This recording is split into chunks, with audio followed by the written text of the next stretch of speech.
So, things that my pathologically lying ex-husband lied about. Backstory. I'm gonna try to get as much of this as I can into this video, because I hate when people say follow for part two. But I'm gonna try. Okay. All right. Backstory number one. We met in March of 2020. Georgia got shut down, locked down 2.5 weeks later. We got married January of 2021, and we were divorced August of 2021. So keep in mind that this story is spanning March of 2020 until about June of 2021, because I kicked him out the house on his birthday. So we met online, Facebook dating and Hinge. I will never do online dating again, but that is where I met him. My tire blew on 285 just before Boulder Crest on my way to our first date. Clearly that was a sign.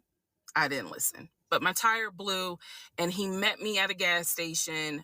We were supposed to be meeting at Cheesecake Factory, but because the tire blew, he met me at a gas station, fixed my tire, then took me to go get another tire, paid for it. And I just thought, oh my God, this is the beginning of a beautiful romantic story. Right. Boy, was I wrong. So, things he lied about. Every morning he would get on the phone with his brother. We'll call his brother John. He would get on the phone with John, and he would be like, hey, babe, John said good morning. And I'm in the bathroom doing my hair because I still had to go to work at this time. And so I would just say, hey, John, call out, hey, John. And, he would relay back and forth what I said to John, what John said to me. I never actually talked to John on the phone. And so he would be like, I can't wait for COVID to be over. Me and my girl, we're going to come see y'all. I can't wait for Auntie to meet her. Side note, his parents are deceased, excuse me. Okay. So he was like, I can't wait for you guys to meet her. Like, I know I'm gonna marry her. I know it. He said everything I wanted to hear. Love bombing 101. This man wrote the book. So he talked to his brother every day. He talked to his friends every day in front of me.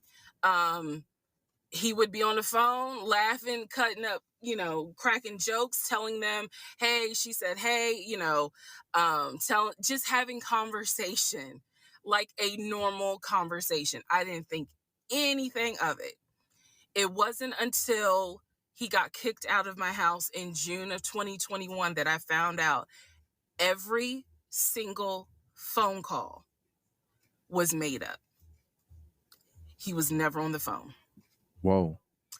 I don't know. Those of you who are watching, you're probably like, there's no way. Listen to what I'm saying. Everything I'm telling you can be verified. Every single phone call he ever had was made up. The phone calls where he called to pay his car off, made up. The phone call to the realtor when we were looking at houses, made up. Damn.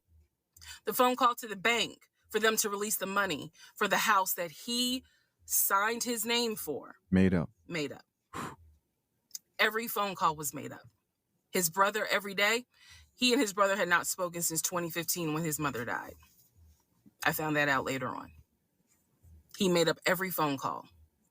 He had no friends, but yet every phone call would be my friend this, my friend that.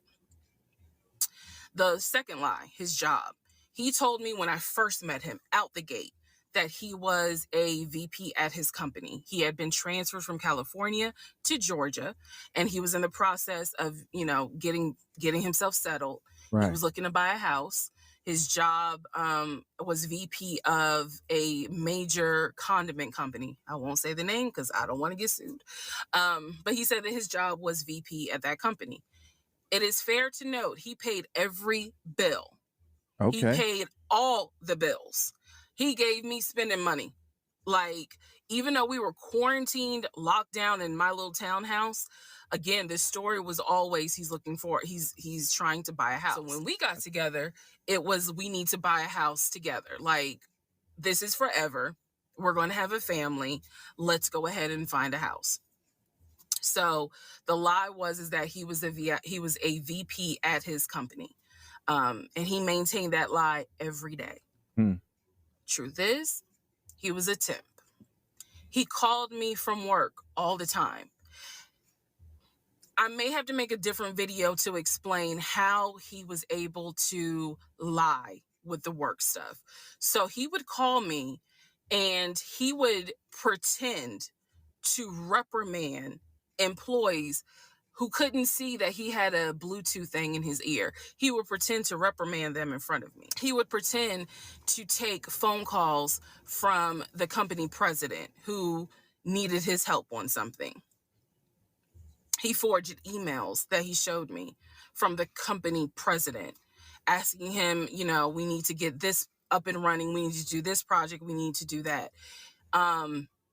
It is scary how brilliant he was and how much energy he put into the lie. But he was a temp. He was a temp forklift driver. There's nothing wrong with a forklift driver. But he was pretending to be a VP. Third lie, housing. He told me he was looking to buy a house. We got together and we started looking at houses. Right. I found a beautiful 5-bedroom, 6-bath house in Smyrna, Georgia that was gorgeous. It was brand new construction build, and I love the house. The house was listed for $699,000. He showed me paperwork from Chase Bank saying that he was approved for a mortgage for $750,000. Yeah. I watched as he put in an all-cash offer on this $699,000 house. I watched him sign his name to a legally binding document for an all-cash offer. The reason why the house fell through was because the builder did not want to finish the basement. We were requesting that the basement get finished. He did not want to, so he declined our offer and took the offer of another couple who didn't need the basement finished. Okay. That's the only reason why that house fell through.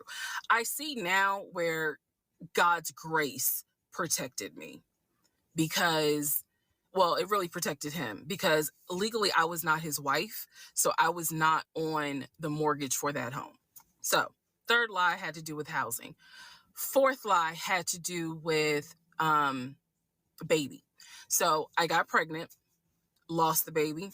I was sad at the time. I am not anymore. But lost the baby, had to have a D&C.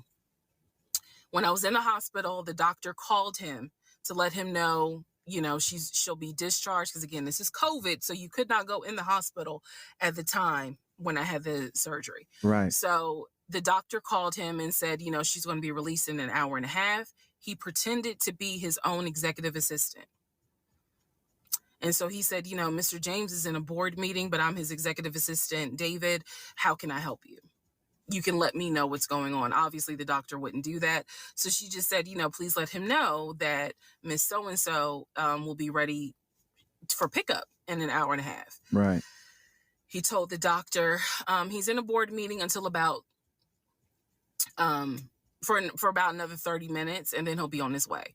I should have only been in the hospital for an hour and a half. I was there for 3 hours. Because again, he was a temp forklift driver, so he couldn't get off work. But I didn't know that at the time. So those are just some of the things that my pathological lying ex-husband did. How'd you catch him? There's so much more. I have severe PTSD. And I know it's my fault. I know that I did not trust myself. I did not pay attention to the United Nations of red flags. I did not pray. And I am paying the consequences for that. So there's nothing anyone can say to me, girl, you was dumb. I was desperate. I wanted to be married. I wanted a family. And I thought it was my turn.